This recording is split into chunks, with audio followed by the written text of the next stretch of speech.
Hello, hola, namaste. My name is Rupali and welcome to Crime Hack.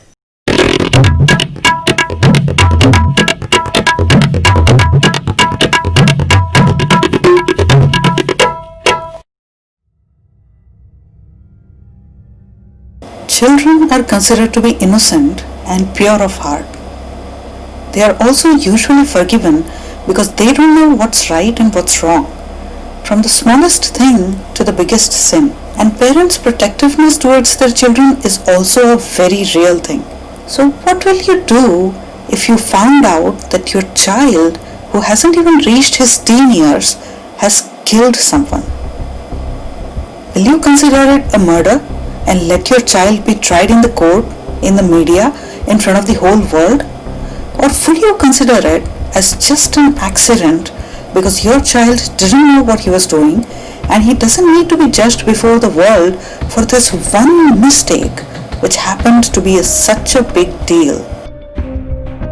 A small hamlet called Musahari in Begusarai, India. A 7-year-old kid is at his maternal uncle's place. His father is a penniless farmer, a laborer who spends long days doing back-breaking work to earn a living for his family of 3, which has just grown to 4 with the arrival of his kid sister. He has been a regular kid so far, shy, quiet, keeps to himself, doesn't get excited or thrilled at anything.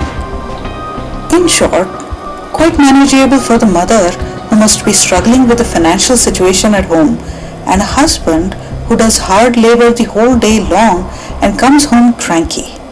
This 7-year-old boy will grow up soon and help support the family with a second income. He will marry a girl who will help with chores around the house and give the mother a breather from this non-stop work.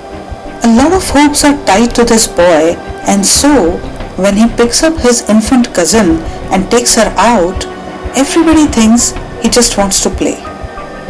The maternal uncle thinks the boy is growing mature enough to understand that the elders are busy with the new arrival in the family, his kid sister, so he's taking the infant cousin out to play.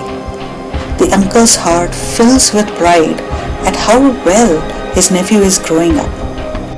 However, the 7-year-old boy takes his 6-month-old cousin straight out the house to an isolated place, strangles her, kills her, and then bashes her head with a stone.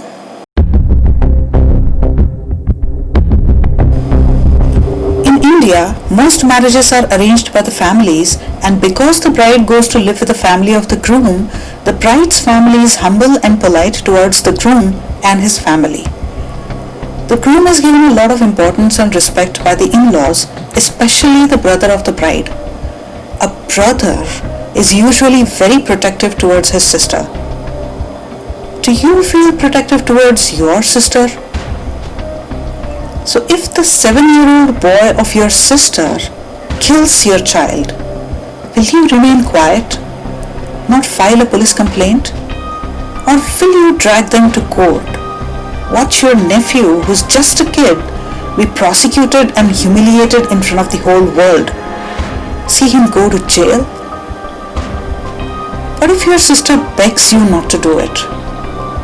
What if your sister's husband, whose every word is respected and followed by your entire family, asks you not to do it? What if your sister says she will give her next child to you? A child for a child. What if your own child did this to your sibling's child? What will you do then? Well, this family decided to let the boy go.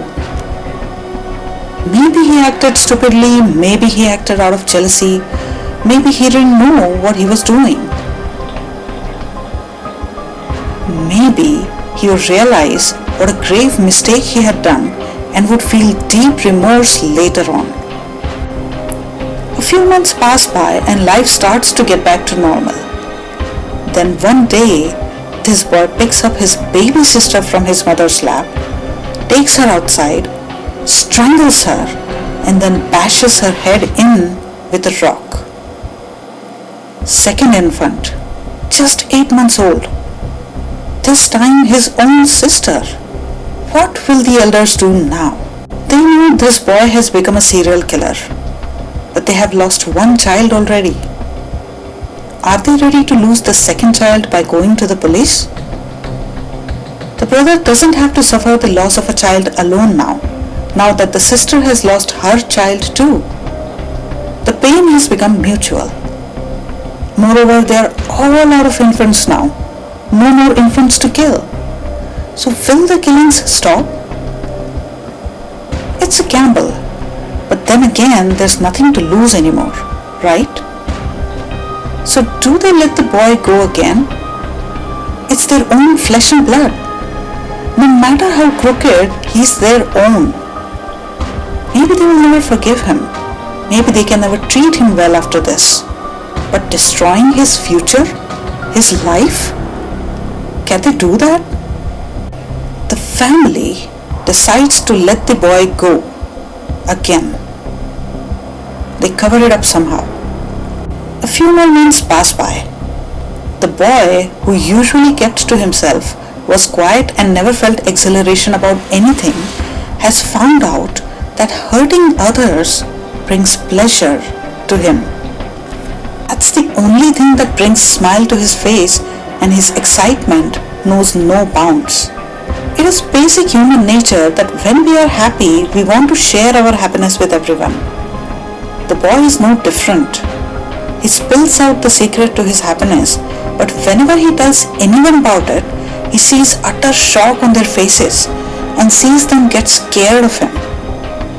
At the same time, nobody wants to believe that a child of such a tender age could do such a thing. And so, they still want to buy the cover story of accidental death of those children. However, this internal turmoil is like torment for them, and this torment brings more pleasure to this child because he enjoys seeing people suffer.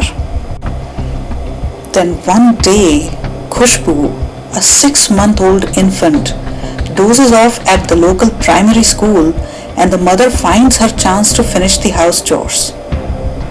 I have a toddler too, and the 2 hours she sleeps during the day is the only time I can finish any work I have. So understandably, this mother didn't want to wake up her child by taking her home, so she left the child sleeping inside the primary school and rushed home to finish her chores. It's a small hamlet and everyone knows everyone, so there's nothing to worry about. 2 hours later, the mother Chunchun Devi returns to collect her child from the school and can't find her anywhere. She asks around and finds out that this 7-year-old boy, who had been claiming wild things lately, was the last one to be seen near the 6-month-old Khushbu. Her heart beating wildly, fearing the worst, Chunchun Devi gathers the community and sets out to find this boy. They found him all right, at his home, sitting alone and smiling to himself.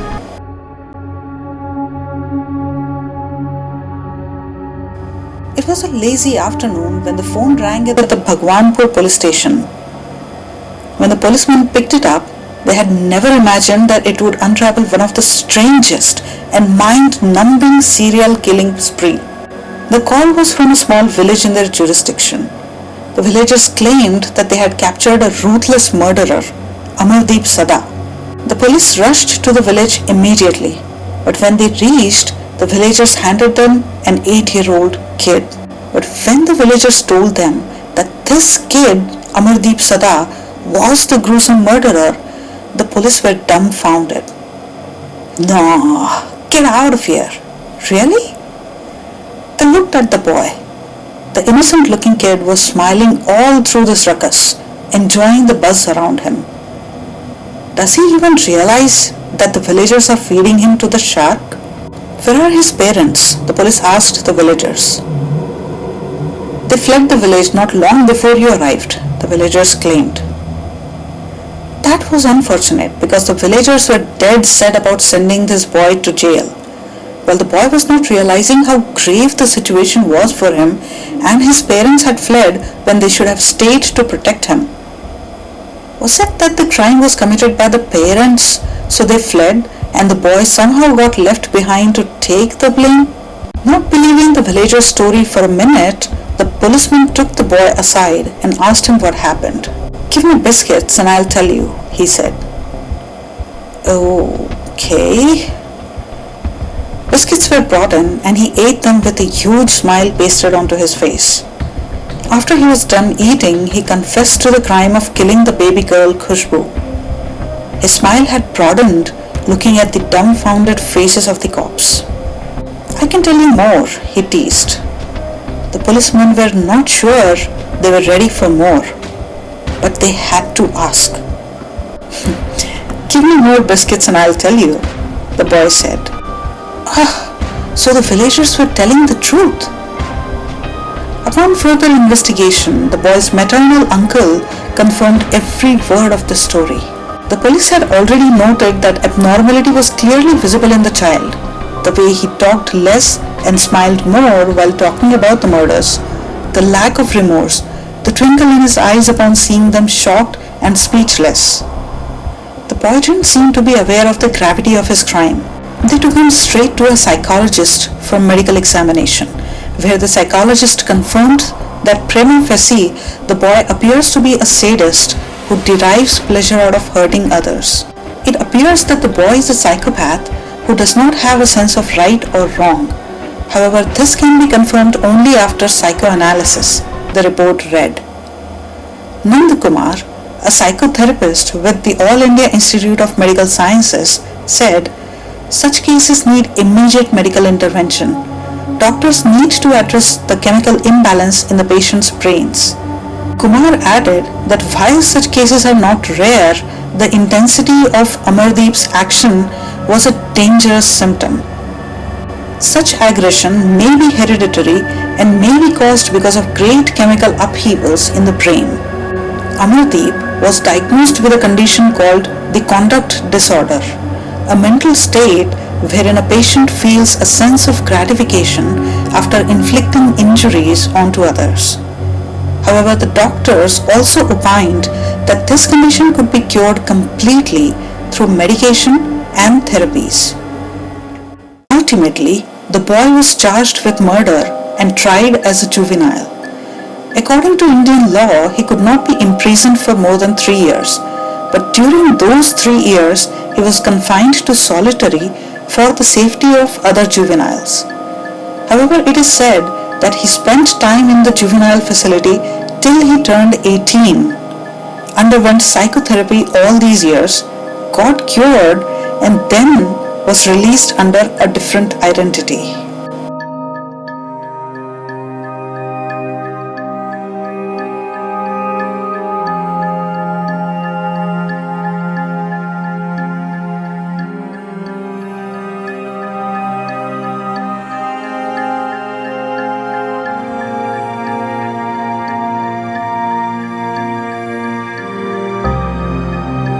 Until the next video, keep safe.